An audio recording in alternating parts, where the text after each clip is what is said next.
ഇടാ ഞാൻ ഇന്നലെ വോട്ട് ചെയ്യാൻ പോയപ്പോൾ എൻ്റെ അമ്മോ നമ്മളെ ആ പ്രായമുള്ള ഗോപാലനല്ലേ അയാളെ ഓട്ടോയിൽ വോട്ട് ചെയ്യാൻ കൂട്ടിക്കൊണ്ടുകൊണ്ടായി ഞാൻ ആദ്യം കണ്ടിട്ട് അതിൻ്റെ ഇപ്പുറത്തുനിന്ന് ഒരാൾ പറയുന്നു പുരാവസ്തു എന്ന്. ഈ പറഞ്ഞാക്കും പുരാവസ്തു ആകാൻ പണിയൊന്നുമില്ല.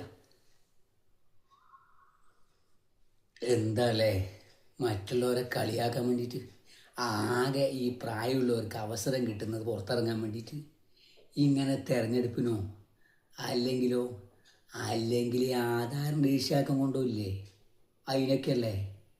എനിക്കൊന്നും അങ്ങനെയാണ്. ഇല്ലെങ്കിൽ ചിലപ്പോൾ വൃദ്ധാസമയത്ത് കൊണ്ടാക്കാൻ വേണ്ടിയായിരിക്കും.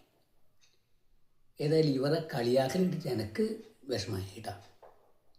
പിന്നെ മറ്റൊരു കാര്യം ഇന്ന് നമ്മൾ ഒരാളെ കളിയാക്കിയ നാളെ 10,000 പേരുണ്ടാവും നമ്മളെ കളിയാക്കാൻ അല്ലേ.